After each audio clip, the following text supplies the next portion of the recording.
Et l'actualité politique est chargée cette semaine et c'est même un tournant dans la pré-campagne électorale à la présidentielle 2022. D'abord, il y a la candidature officielle d'Éric Zemmour.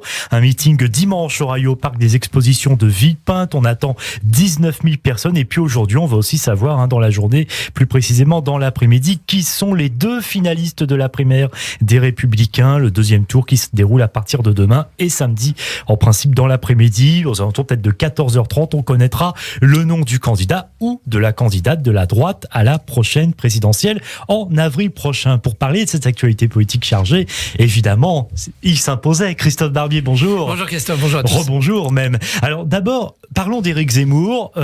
Voilà, il y a eu cette vidéo mardi, plus de 2 millions de personnes qui l'ont regardé sur les réseaux sociaux. Il y a eu cette interview aux 20h de TF1 qui a été également très commentée. Et puis il y a donc dimanche ce meeting, cette entrée en campagne, on va dire physique sur scène au parc des expositions de Villepinte. Je le disais, à peu près 19 000 personnes attendues. Est-ce que c'est une entrée en campagne pour l'instant plutôt réussie d'Éric Zemmour ou pas ? Non, c'est une entrée qui n'est pas réussie parce qu'Éric Zemmour n'arrive pas à changer de dimension. Il dit qu'il fait sa mue, mais il continue à être l'homme du diagnostic un peu funèbre, de l'apocalypse, la guerre civile, la fin d'une civilisation. Il n'arrive pas à être l'homme des propositions, d'un programme, des solutions. Donc il durcit son noyau dur, ces gens qui partagent son avis sur le diagnostic. Et ces gens-là sont nombreux. On le voit, il y a une moitié des Français qui, sur certaines phrases de sa déclaration de candidature, approuvent le constat.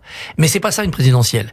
Une présidentielle, à un moment donné, c'est entraîner des gens sur des solutions, sur un espoir, sur l'idée qu'avec ce personnage-là à la tête du pays, ça va changer. Si c'est pour nous dire qu'on va mourir et se comporter en croque-mort, il n'arrivera pas à entraîner les gens. Donc il continuera à avoir des succès de tribune, des succès d'estime, mais il ressemblera à ce qu'était la candidature de Philippe de Villiers en 95, une candidature de ferveur militante, avec des meetings extraordinaires, mais derrière, eh bien, on n'entraîne pas une France électorale vers une majorité. C'est vrai que cette vidéo, effectivement, mardi sur les réseaux sociaux, ces 10 minutes, c'était effectivement assez, presque sépulcral. La morbidité ne fait pas un projet, c'est pas moi qui le dis, c'est Marine Le Pen ce matin dans Le Parisien. Oui, voilà. Donc effectivement, on voit Éric Zemmour avec ce micro, on a l'impression que c'est le discours d'un roi, il essaie de se prendre pour le général de Gaulle. Voilà. Dans la bibliothèque qui rappelle celle du portrait officiel de François Mitterrand en 1980, enfin c'est quelque chose, il ne regarde jamais les gens en face. Il regarde pratiquement jamais les gens, il y a une certaine forme de pénombre, il y a cette musique qui est une marche funèbre, magnifique de Beethoven, mais le deuxième mouvement de la 7e symphonie, c'est tout sauf entraînant. Alors, on capitalise là-dessus. Il y a beaucoup de gens qui, depuis septembre, disent « Eh ben oui, c'est vrai, Zemmour a raison, il nous met face à nos vérités, nous sommes en danger. » Mais c'est pas comme ça qu'on gagne une présidentielle. On la gagne toujours avec un élan. Rappelez-vous Jacques Chirac en 95, rappelez-vous, même ceux qui ont perdu arrivaient à créer un élan, au moins pour aller au second tour. Zemmour n'est pas dans cette dynamique-là. S'il n'arrive pas à changer de braquet, à arrêter de regarder le rétroviseur, le passé c'était mieux, et en oubliant de montrer dans le périscope l'avenir vers lequel il veut nous envoyer, il n'a aucune chance. D'autant que son rétroviseur est faussé, puisque l'âge d'or, ça n'a jamais existé. La France de Claude Sautet des années 70, 15 000 morts par an dans les accidents de la route, un tabagisme qui faisait des ravages, une urbanisation galopante, le tout bagnole, c'est vraiment ça qu'il veut comme modèle ? On n'y croit pas. Avec des immigrés, effectivement, qu'on rejetait aussi dans les bidonvilles, effectivement, de certaines villes et plein emploi. Et même si on remonte le temps, les 30 Glorieuses, eh ben, c'était une des 30 Glorieuses de forte construction européenne et de forte immigration. Deux choses qu'Éric Zemmour condamne. Alors, il est pour ou il est contre le retour aux 30 Glorieuses ? Alors, il y a aussi cet amateurisme aussi qu'on évoque le concernant, qu'on peut voir sur plusieurs points. D'abord, effectivement, par rapport à ces images qui, donc, ont été utilisées. On voit bien que plusieurs personnalités, des partis, des associations, des médias, évidemment, s'insurgent contre l'utilisation de ces images dans ce clip donc d'officialisation de mardi midi. Amateurisme aussi dans l'attitude. Le doigt d'honneur à Marseille, l'insulte qu'il aurait prononcée concernant Gilles Boulot à la sortie de son interview au 20h de TF1. On sent qu'il est toujours dans le registre du polémiste, du journaliste, et qui n'est pas encore aussi candidat, puisqu'il y a cet amateurisme aussi qu'on sent pour l'instant. Il y a un énorme problème d'entourage. Vous ne pouvez pas être candidat dans une compétition aussi intense sans être très bien entouré, avec des gens qui vous proposent du fond, donc des spécialistes de tous les dossiers, et on voit bien qu'autour d'Éric Zemmour, il n'y a pas de quoi faire un gouvernement, même pas un demi, même pas un quart de gouvernement. Il y a personne qui tienne vraiment la route pour demain piloter des administrations. Et puis il y a les conseillers en stratégie de communication, en stratégie politique, en marketing, et là aussi, on voit des carences, sinon il n'y aurait pas eu tous les incidents que vous avez décrits. La pratique de la présidentielle, c'est une addition de professionnalisme. Et une fois que vous avez tout cela, ça suffit pas. Il faut que votre candidat ou votre candidate, il ait le petit plus de génie, d'incarnation, de mutation. Et pour l'instant, on n'a pas la base professionnelle avec Éric Zemmour, et on attend toujours ce petit plus où on va se dire, tiens, il fait président. Pour l'instant, à aucun moment, il n'a fait président. D'ailleurs, même ses supporters le reconnaissent, et donc on se dirige vers une candidature de témoignage, qui sera surtout un instrument dans la bataille entre les extrêmes droites et entre la droite et les extrêmes droites, parce que certains ont besoin d'Éric Zemmour dans cette compétition pour leur propre devenir. D'autant qu'il est quand même très seul, il est entouré par aucun ténor politique, personne ne l'a rejoint, il n'a pas élargi sa base. Philippe de Villiers avait été évoqué un moment, finalement il n'ira pas. Pour dimanche, on ne sait pas qui il y aura. Alors, le seul qui est un petit peu connu, c'est Jean-Frédéric Poisson, qui avait fait un score très modeste à la primaire de la droite du centre en 2016. Et qui prend ses distances aussi en expliquant que sur certains points de programme, il n'a pas eu les réponses. On nous annonce le retour de Charles Millon, mais Charles Millon qui était un bon ministre de la Défense entre 95 et 97, qui après s'est égaré dans une alliance avec le FN au régional 98, qui a fait une très bonne campagne municipale quelques années après à Lyon, mais ça n'est pas passé. Aujourd'hui, Charles Millon ne représente plus rien. Il n'a plus de parti, il n'a plus de courant d'opinion, vous n'avez pas de millonnistes dans ce pays. Ce n'est pas ce qu'on appelle une prise de guerre. Donc oui, du côté des soutiens, Éric Zemmour est aussi maintenant en état plutôt de recul par rapport au mois dernier. L'aspect financier aussi compte énormément. Ça va quand même poser aussi un problème au bout d'un moment. Il y a ce fameux financier proche des milieux d'extrême droite, Charles Le Gave, qui avait promis un gros chèque qui finalement n'arrivera pas. Ça aussi, ça peut compter énormément dans une campagne. Ça peut compter, surtout si vous baissez dans les sondages et que vous voyez se rapprocher la barre des 5%, en dessous de laquelle l'État ne rembourse plus la moitié des frais. Donc là, évidemment, plus personne ne vous prête et vous risquez la faillite. Néanmoins, à l'heure des réseaux sociaux, et comme Éric Zemmour est une bête de scène médiatique, il peut essayer de faire une campagne à bas coût. Il y a ce gros meeting de Villepinte, qui va être dimanche, un grand rendez-vous. Après, derrière, il peut se contenter de déplacements sur le terrain assez peu onéreux, sans forcément des grandes réunions publiques, à part une ou deux dans la campagne. Donc, vous savez, il faut quelques millions d'euros pour faire une campagne qui se représente. Vous avez des gens qui peuvent donner jusqu'à 7500 €. Si vous en trouvez quelques centaines, ça vous fait déjà un petit peu d'argent. Ce qui va manquer à Éric Zemmour, c'est l'apport de l'argent d'un parti, puisqu'il n'a pas de parti derrière lui. De ce côté-là, c'est pas du tout Donald Trump, c'est pas du tout cette structure-là. En revanche, Éric Zemmour, il a son argent personnel.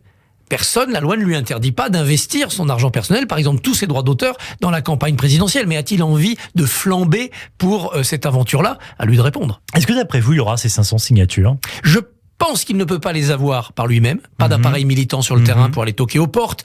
Ceux qui l'ont vu avec ses troupes manœuvrer lors du congrès des maires ont trouvé très maladroit leur manière de récolter les promesses de parrainage. En revanche, la droite classique, le candidat LR qui sera désigné samedi, et on va y venir, il a absolument besoin qu'Éric Zemmour soit candidat au premier tour pour faire baisser Le Pen. Si Le Pen est à 24, la droite ne sera pas au second tour. Mais si Zemmour est à 10, 12, 14, parce qu'il a eu les 500 signatures, et que Le Pen tombe à 15, 16, eh bien un candidat LR qui fait 17, il est au second tour, et là tout est possible pour battre Macron. Donc les 500 signatures, je pense que les Républicains les fourniront à Éric Zemmour, en 12 bien sûr. Le congrès des Républicains, justement, les votes en ligne, donc là c'est en cours jusqu'à cet après-midi 14h, 5 candidats en liste, 140 000 adhérents appelés. Donc aujourd'hui on saura à 14h30 qui sont les deux finalistes, et c'est samedi qu'on connaîtra le ou la candidate. Est-ce que vraiment ça a passionné cette primaire, ces débats? On a un petit peu de mal, on a quand même l'impression que c'est un petit peu confidentiel, et que peut-être évidemment là avec les annonces on va peut-être s'y intéresser un peu plus. Ça n'a pas passionné parce que c'est une primaire fermée. 4 millions de participants en 2016, primaire ouverte, 150 000, 140 000 cette fois-ci. Donc évidemment, le grand public dit moi j'attends. En revanche, ça a intéressé, parce qu'il faut reconnaître au candidat LR d'avoir réussi deux choses. Un, réussi à ne pas se diviser. Ça n'a pas été des débats clash où on essaye d'assassiner l'autre, et ça montre un certain sens des responsabilités. Deux, ils ont bossé les dossiers. Il y avait sur chaque dossier des propositions précises de chacun des 5 candidats, avec des chiffres, ils ont fait ce travail-là presque trop. D'ailleurs, ça en était parfois gris, un peu ennuyeux, ça manquait de flamme. Ça, c'est quand même à leur honneur. Samedi, il y a un candidat ou une candidate qui va gagner. Ils vont faire la photo de famille. Ils ont joué l'union, il n'y aura pas de division. Ensuite, il faudra créer une dynamique. Tout commencera pour ce candidat. Mais imaginez que ce candidat ou cette candidate, samedi, avec le petit bonus de la victoire, se retrouve dans les sondages à +3, +4. Ça le met dans cette zone où on trouve Le Pen, Zemmour et la droite. Tout est possible à ce moment-là. Dans un second tour, un candidat de droite qualifié face à Macron, il aura pour lui le vote d'une partie de l'extrême droite qui veut tout sauf Macron, le vote d'une partie de la gauche qui veut recréer du binaire droite-gauche parce que le et en même temps de Macron, ça a détruit la gauche. Il y aura des élections élections législatives. Il y aura des législatives dans la foulée. Et puis il y aura une abstention parce que si c'est Bertrand Macron ou Pécresse Macron, il n'y a pas de danger républicain. Donc il y a beaucoup de gens qui resteront chez eux au second tour s'ils sont pas contents. Tout ça, ça fait un scénario de victoire possible pour le LR. Vous imaginez un LR président? Alors qu'aujourd'hui, ils sont à pas plus de 13-14 au maximum. Et n'ont le pouvoir nulle part. Ils auraient beaucoup de mairies, des régions, l'Assemblée nationale, le Sénat, l'Élysée, Matignon. La droite, qui n'est presque rien aujourd'hui, pourrait être presque tout dans 5 mois. La fenêtre est étroite, mais ils ont cet espoir-là. Je pense que dans l'envie de gagner, ils ne vont pas gâcher cette chance. Ça ne dépend pas que d'eux, bien entendu. Ça dépend des deux extrêmes droites qui s'entre-dévorent pour l'instant. Alors parlons aussi à présent de la gauche, qui elle, pour le coup, est moins bien embarquée, a priori, dans cette pré-campagne, notamment le cas Anne Hidalgo. Elle voulait créer une dynamique en allant sur le terrain, elle multiplie les déplacements sur le terrain. Toujours est-il que dans les sondages, ça reste extrêmement faible. Est-ce qu'on peut parler de l'accident industriel de cette pré-campagne électorale? C'est un décollage raté, c'est évident. Vous savez, ça nous rappelle les anciens lancements de la fusée Ariane où on les reportait parce qu'il y avait toujours un moteur qui ne démarrait pas. C'est un peu ça, Anne Hidalgo. Déclaration de candidature, ça démarre pas. Premier meeting, ça démarre pas. Tournée en France, ça démarre pas. Bon, il lui reste 2 chances. La première chance, c'est d'arriver à installer en janvier 7 thèmes. Le social, le salaire, le pouvoir d'achat, la santé. Voilà. Et là, elle peut marquer des points si on revient sur ces thèmes-là, absents pour l'instant, à part le pouvoir d'achat. Sa deuxième chance, c'est ce qui se fait autour de la primaire populaire. Vous avez vu ce mouvement, 200 000 signatures. Oui. Mettez-vous d'accord, entendez-vous. Ils ne le feront pas. Jadot, Mélenchon, Hidalgo ne s'entendront pas pour une primaire. Mais, à un moment donné, le diviseur, celui qui apparaît comme celui qui bloque le jeu, qui empêche la gauche de s'unir, peut être puni par l'opinion. Et je pense à Jean-Luc Mélenchon. Si à un moment donné, au début 2022, les gens se détournent de Mélenchon parce qu'il n'est plus raisonnable, parce qu'il n'incarne plus l'espoir, qu'il bloque tout l'avenir à gauche. Et le dégagisme aussi, peut-être qu'il va revenir aussi. Exactement. Ça peut profiter à l'un des deux, Jadot ou Hidalgo. Voilà. Mais ça sera pas forcément Hidalgo. Ça peut être Yannick Jadot qui d'un seul coup apparaîtrait comme l'homme d'une certaine modernité puisque la planète, ça compte. À ce moment-là, si ces deux-là s'entendent, eh bien là, il peut y avoir une dynamique positive pour leur ticket. Est-ce que Anne Hidalgo est prête en janvier, début février, pas plus tard, à dire j'ai compris, allez, Jadot s'est retiré pour nous en 2017, je me retire pour lui en 2022, on négocie. C'est pas simple, fusionner des candidatures, fusionner des comptes de campagne, c'est techniquement, juridiquement compliqué. Mais ça sera la deuxième chance d'Hidalgo, c'est d'être celle qui pédale devant dans le tandem ou celle qui pédale derrière. On n'y est pas, mais la gauche, si elle ne fait pas ça, ne va pas seulement perdre la présidentielle dès le premier tour, avec peut-être aucun candidat au-dessus de 10%. La gauche va disparaître des législatives. Si Anne Hidalgo fait 4 ou 5 ou 6, il n'y aura pas de groupe PS à l'Assemblée à partir de juin prochain. Donc le PS disparaîtra du paysage juridique, politique français. Ça sera la fin d'une histoire plus que centenaire. Je ne pense pas que le PS aille vers ce désastre-là sans scrupule. Merci beaucoup, Christophe Barbier, d'avoir été avec nous ce matin pour revenir sur cette actualité politique extrêmement chargée sur Radio J. Merci beaucoup.